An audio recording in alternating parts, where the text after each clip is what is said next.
वैशाख मास महत्तम 6वां अध्याय। इस वीडियो में कहानी सुनिए राजा की जिसने सब तरह के दान किए लेकिन जल को तुच्छ मानकर जल दान नहीं किया, जिस कारण उसे अनेक खराब योनियों में जन्म लेना पड़ा। शांताकारं भुजगशयनं पद्मनाभं सुरेशं विश्वाधारं गगनसदृशं मेघवर्णं शुभांगं लक्ष्मीकान्तं कमलनयनं योगविद्यानुगम्यं वंदे विष्णु भवभयहरं सर्वलोकैकनाथं।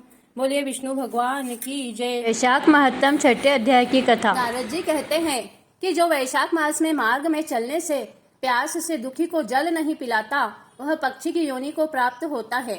यहाँ पर हम एक ब्राह्मण और छिपकली का इतिहास कहते हैं। प्राचीन काल में हेमांग नाम वाला एक राजा इक्ष्वाकु वंश में हुआ। वह ब्राह्मणों का बड़ा भक्त, किसी की निंदा नहीं करने वाला, शत्रुओं पर विजय पाने वाला तथा जितेंद्रिय था। हे राजन, पृथ्वी में जितने कण, समुद्र में जितने बिंदु और आकाश में जितने तारे हैं, अर्थात अनगिनत गौओं का दान उसने दिया था। उसने इतने यज्ञ किए कि कुशाओं में पृथ्वी पर कुशा ही कुशा दिखाई देने लगी। उसने गौ भूमि तथा स्वर्ण का दान देकर अनेक ब्राह्मणों को प्रसन्न किया।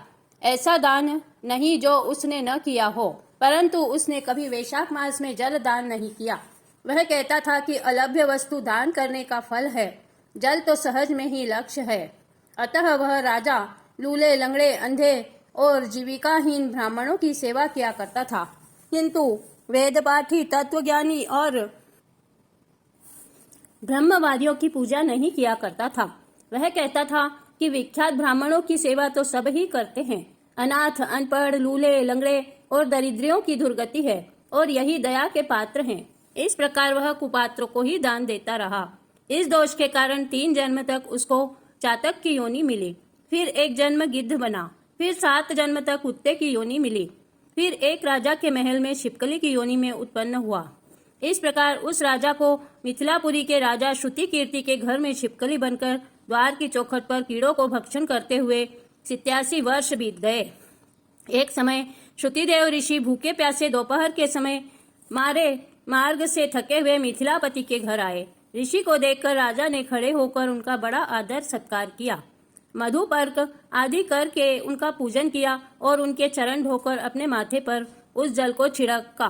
देवयोग से उस जल की एक बूंद छिपकली पर भी जा पड़ी। जल की बूंद पड़ते ही उसको अनेक योनियों के जन्म का ज्ञान हो गया और वह हाय हाय कर कहने लगी कि हे ब्राह्मण देवता, मेरी रक्षा कीजिए, मेरी रक्षा कीजिए। छिपकली के ऐसे वचन सुनकर ब्राह्मण को बड़ा आश्चर्य हुआ और कहने लगे कि तू कौन है और क्यों इतना विलाप करती है? तू अपना सब वृत्तांत कह, मैं अभी तेरा उद्धार करूंगा। ऋषि के ऐसे वचन सुनकर वह छिपकली कहने लगी कि हे ब्राह्मण, मैं इक्ष्वाकु कुल में उत्पन्न हुआ वेद शास्त्रों का ज्ञाता था। मैंने अनेकों गौदान और यज्ञ किए तथा बहुत से कुएं, तालाब और बावड़ी बनवाई। अनेकों दान दिए और धर्म पूर्वक राज्य भी किया, तो भी मुझे स्वर्ग नहीं मिला। 3 जन्म तक चातक और 1 जन्म में गिद्ध हुआ था। 7 जन्म तक कुत्ते की योनि में रहा। अब इस छिपकली योनि में हूँ। वह राजा आपका चरणोदक छिड़क कर रहा था तो उसकी एक बूंद मुझ पर भी गिर गई, जिससे मुझे पूर्व जन्मों का वृत्तांत स्मरण हो आया और मेरे अनेक पाप नाश हो गए। मुझको 28 जन्म तक छिपकली की योनि भुगतनी पड़ेगी, सो मैं इन जन्मों में से डरता हूँ। अब आप कृपा करके कहिए कि मेरी यह दशा कैसे हुई। तब ऋषि ने अपने ज्ञान चक्षु द्वारा सब कुछ जान लिया और कहने लगे कि मैं तुम्हारी बुरी योनि का कारण जानता हूँ।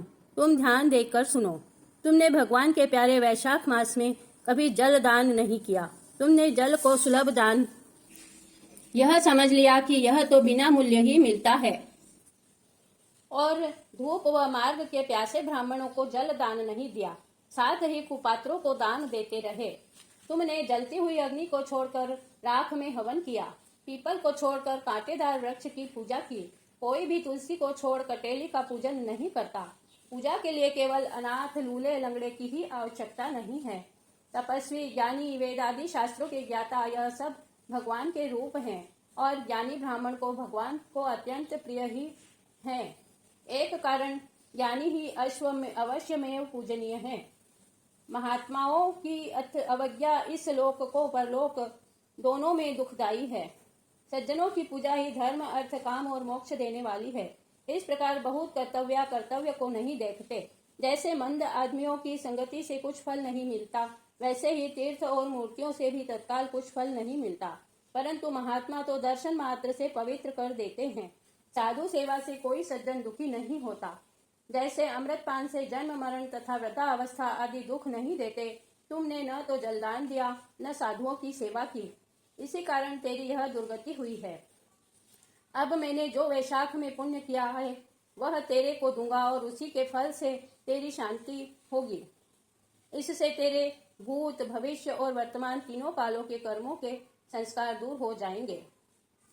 यह कह ऋषि के ने जल स्पर्श कर एक दिन के वैशाख स्नान का फल उसको दे दिया। जल के छींटे लगते ही वह सब पापों से मुक्त होकर दिव्य रूप होकर छिपकली का रूप त्याग कर ऋषि के आगे हाथ जोड़कर परिक्रमा करके नमस्कार कर आज्ञा लेकर स्वर्ग को चला गया और 10,000 वर्षों तक सुंदर भोगों को भोग कर इक्ष्वाकु वंश में ही महाप्रभावशाली काकुत्स्य नाम से उत्पन्न हुआ और 7 द्वीप पृथ्वी का राज्य करने लगा।